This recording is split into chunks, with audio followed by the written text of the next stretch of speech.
Bonjour à toutes et à tous. Donc, je vous remercie d'être présents à cette conférence dans le cadre du festival Les Maths dans tous les États, organisé et proposé par l'association Les Maths en Seine et l'ensemble de ses partenaires.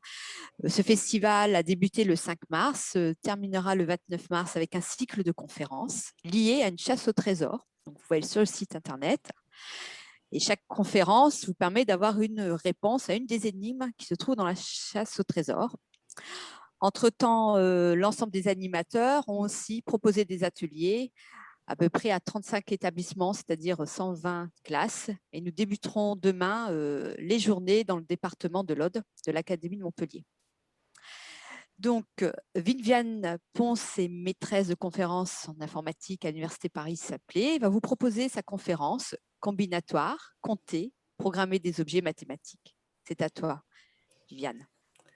Merci.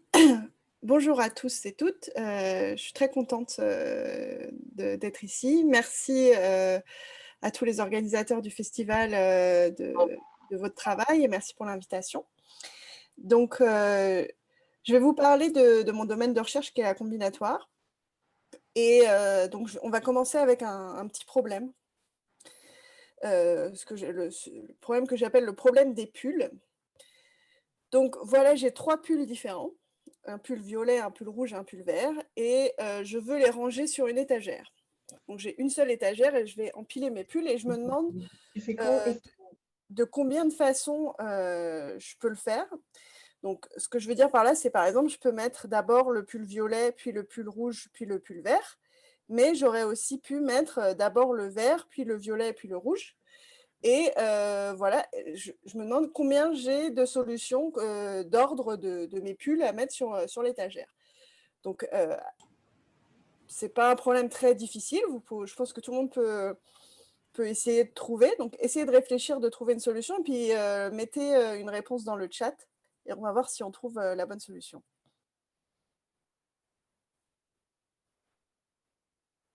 Alors, est-ce qu'on a des réponses?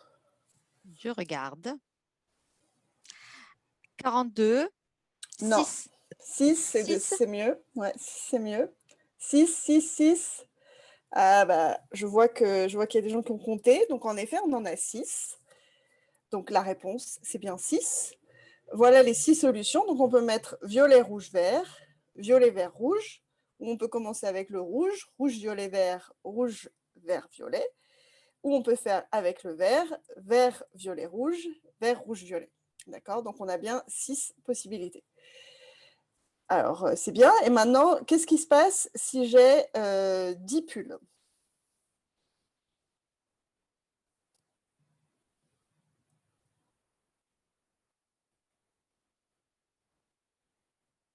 Là, combien vous pensez que je vais avoir de solutions?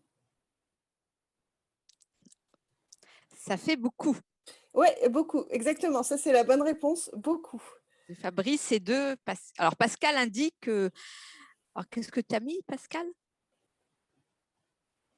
Alors, Nadia m'indique 90. Alors non, c'est pas 90, c'est plus que ça.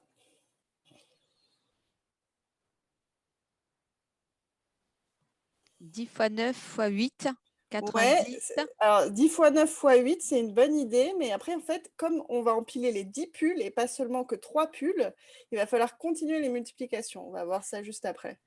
3 628 800. Exactement, c'est 3 628 800. Et c'est pourquoi? Parce qu'on va faire, c'est ce qu'on appelle la factorielle de 10. Donc, c'est ce qui se note avec le petit point d'exclamation ici. Et c'est égal, en fait, à 10 fois 9 fois 8 fois 7 fois 6 fois 5 fois 4 fois 3 fois 2 fois 1. Pourquoi? Donc, on va revenir on va refaire le raisonnement avec les 3 pulls et on va comprendre ce qui se passe. Donc, qu'est-ce qui se passe quand je veux empiler mes pulls? Ben, on va devoir choisir quel pull on a en premier tout en bas de l'étagère. Et donc, pour ça, si je voulais empiler mes 3 pulls, ben, j'ai 3 choix, le pull violet, le pull rouge ou le pull vert. D'accord? Et une fois que j'ai choisi ce premier pull, je vais devoir choisir celui que je mets par-dessus. Donc, par exemple, si j'ai mis mon pull violet, bah, par-dessus, il me reste 2 choix, le pull rouge ou le pull vert. Donc, ça me fait deux nouvelles possibilités. Si j'ai choisi le pull rouge, bah, il me reste aussi 2 choix, le pull violet ou le pull vert.